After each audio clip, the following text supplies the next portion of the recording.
Kejriwal ji jail आ रहे हैं, जा रहे हैं, लेकिन वो अपना पद नहीं छोड़ रहे हैं मुख्यमंत्री का। ये उनका जो है एक ईगो है।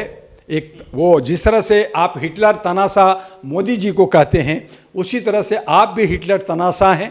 वो जो है राम को लेकर के हाथ पकड़ के चल रहे हैं, आप हनुमान के हाथ पकड़ के चल रहे हैं। नमस्कार, मैं ओमदेव। आज हम हैं दिल्ली में, हमारे साथ है डॉक्टर एम बी दुआ जी। दुआ जी, दिल्ली के मुख्यमंत्री अरविंद केजरीवाल जेल से छूटकर आए थे चुनाव में कि वोट मांगेंगे पार्टी के लिए, लेकिन दिल्ली की 7 सीटों पर बीजेपी ने जीत दर्ज कर ली है। उनका जेल आना जाना क्या कुछ फायदा दिया पार्टी को? जर्नलिस्ट महोदय, केजरीवाल का है को चीफ मिनिस्टर, आप चीफ मिनिस्टर नाम मात्र के रह गए हैं।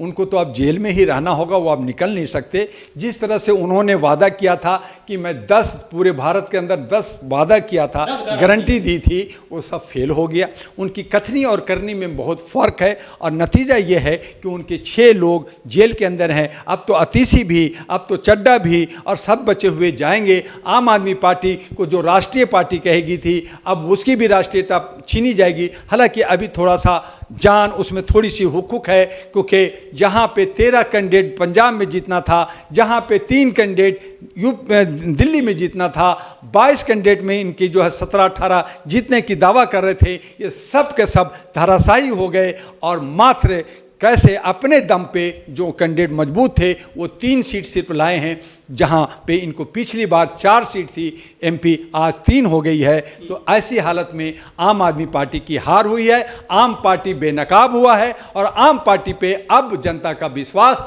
उठ गया।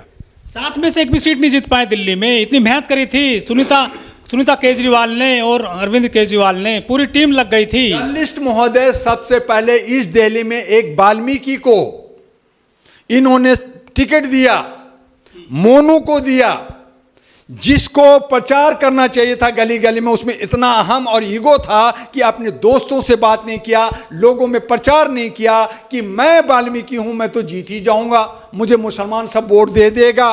तो जब भैया आप जनता को अपना चीजें नहीं बताओगे, जाओगे नहीं, मेहनत नहीं करोगे। पहले तो जंतर मंतर पे धरना प्रदर्शन में पहुंच जाया करते थे और हंगामा करते थे, लेकिन जब आपको जीतने का मौका मिला, आपने समाज को नहीं बता पाए, अपने को नहीं बता पाए कि आप इस दिल्ली के लिए क्या करोगे।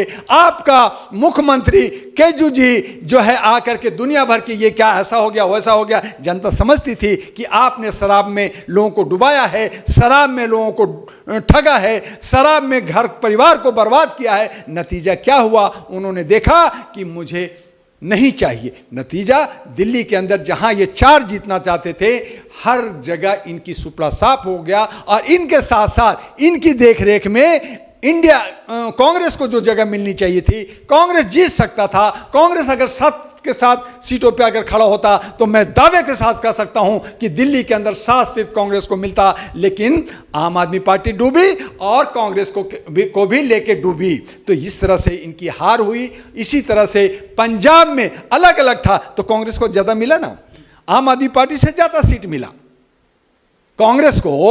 आम आदमी पार्टी से पंजाब में ज्यादा सीट मिला, जबकि कांग्रेस को कम मिलना चाहिए था। तो वहां पे आम आदमी पार्टी का मैं 13 जीत जाऊंगा। तो ये ईगो अहम लेकर के, ये जो तानाशाही करके वीवीआईपी कल्चर में इंटर कर गए, जहां पब्लिक का विश्वास लिया था कि मैं जो है धरातल पे जमीन पे रह के काम करूंगा। इनकी कथनी और करनी में फर्क था, जनता समझ गई। नतीजा हुआ कि आम आदमी पार्टी हारी है और आने वाले वक्त में आम आदमी पार्टी भी खत्म हो जाएगा। इसकी राष्ट्रीय पार्टी जो बनी है, ये राष्ट्रीय पार्टी छीन जाएगी। कल को आपस में लड़ेंगे तो इनकी भी चुनाव चिन्ह खत्म हो जाएगा। तो इस तरह से मोदी जी का जो मूवमेंट है कि हम बहुत सारे पार्टी जो सही काम नहीं कर रही है, हम इनको नस्ता नबूद कर देंगे। कांग्रेस चूंकि बहुत पुरानी आज़ादी के वक्त से चल रही है, इसलिए कभी बढ़ती है घटती है, लेकिन कहीं ना कहीं वो भी हार गई है जो 100 के अंदर सिमट गई। 52 थी, 99। मैंने पहले कहा था कि 100 के अंदर, नहीं दुआ साहब गलत बोल रहे हो, वो 200-150 जीत रही है। मैंने कहा था 100 के अंदर रहेगा और वो 99 में अटक गई। मैंने कहा कि इनके सबके दो चेहरे हैं, ये नकाब पहन रखे हैं, ये कहते कुछ हैं और करते कुछ हैं, इनकी कथनी और करनी में आसमान जमीन का फर्क है। ये कहते हैं मैं क्रांतिकारी हूं, ये कहते हैं कि मैं लोगों की जनता के बीच से आया हूं, एक कहते हैं कि मैं परमात्मा से आया हूं, एक कहते हैं कि जनता से आया हूं। तो मेरे भैया तेरी माँ बाप नहीं है क्या? ये सब बायोलॉजिकल नहीं है, ये बायोलॉजिकल है ही नहीं। मोदी कहते हैं मैं बायोलॉजिकल नहीं हूं और केजरीवाल कहते हैं मैं बायोलॉजिकल नहीं हूं, मैं तो जनता ने मुझे लाया है, और वो कहते हैं मैं भगवान ने लाया है। तो मेरे भैया तुम अपनी ही मां को जब गाली दोगे तो अपनी मां का जो नहीं हुआ वो भारत मां का कौन होगा? भारत भूमि को गाली दे रहे हो तो आप दोगले लोग हो और आप लोगों को सत्ता में बने रहने का कोई हक नहीं बनता। और यही वजह है कि किसी को मैंडेटरी नहीं मिला। आज हैंग असेंबली हो गया है, चाहे मिला जुला करके, चाहे इंडिया बनाए चाहे एनडीए बनाए, कोई भी बनाए, लेकिन एक की सरकार नहीं बन रही। लेकिन जो केजरीवाल है उन्होंने जनता को फ्री शराब बांटी थी, लेकिन आज गर्मी पड़ रही है, वो भरपूर पानी नहीं दे पा रहे हैं दिल्ली की जनता को, त्राही त्राही मची हुई है दिल्ली में। तो केजरीवाल जी वहां से चिट्ठी भेज तो रहे अतिशी जी को, सुनीता जी को, कि मेरे भाई दिल्ली वाले को पानी नहीं मिल रहा है तो शराब की बोतलें पहुंचा दो, थोड़ा सा उसी से राहत मिल जाएगी, शराब पहुंचा दो। अरे वो लोग जो है नाराज हो गए, हमारे जो वोटर थे उनको शराब की बोतलें नहीं मिली, बीच में बंद हो गया, हमारे गवर्नर ने गड़बड़ कर दिया, हमारा बीजेपी ने में गड़बड़ कर दिया, मुझे शराब बांटने नहीं दिया। अगर मैं शराब बांट देता, मैं मजदूरों को देता, झुग्गियों वालों को देता, रिक्शा वाले को देता, ऑटो वाले को शराब पिलाता तो मेरे को वोट मिलता, मैं जीत जाता, मेरे को तो रोक दिया। इनको तो इसी का अफसोस है।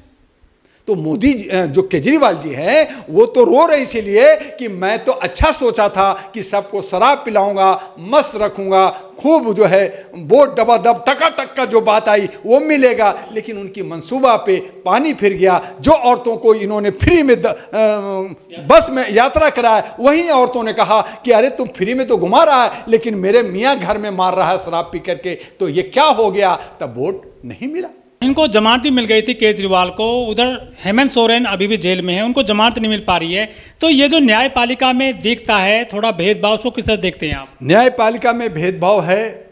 न्यायपालिका, कार्यपालिका, विधायिका, जो ब्यूरोक्रेट्स हैं, मीडिया, सोशल, ये सब जो सत्ता होता है उसके पिट लड्डू होते हैं, उसी को हम लोग अंधभक्त कर रहे हैं, उसी को हम लोग कह रहे हैं जैद कर रहे हैं। तो ये सब होता रहता है। चूंकि भ्रष्टाचार आज कमो बेश चाहे विधायिका में हो, चाहे न्यायपालिका हो, चाहे कार्यपालिका हो, चाहे सिक्योरिटी हो, चाहे मीडिया हो, चाहे सोशल सेक्टर हो, एनजीओ, सब जगह भ्रष्टाचार चरम सीमा पे पहुंच गया, बढ़ रहा है, घट नहीं रहा। तो भ्रष्टाचार खत्म कैसे होगा? ये भ्रष्टाचार को कहीं खत्म करने के लिए आए थे। बहुत सारी पार्टियां भ्रष्टाचार की खत्म करने की बात करती है और फिर भ्रष्टाचार की बात करती है। आज 2024 का जो चुनाव हुआ उसमें गवर्नमेंट कह रही है कि 1.5 लाख करोड़ खर्च हुआ, अप्रत्यक्ष रूप से 3.5 लाख हुआ, 5 लाख करोड़ खर्च हुआ। जैसे ही सरकार गिर गई, जो हैंग असेंबली हो गया, तो 36 लाख करोड़ जो जनता का शेयर में निवेश था वो सब डूब गया। तो आप 36 लाख और प्लस 5 लाख और जोड़ लीजिए तो 50 लाख करोड़ का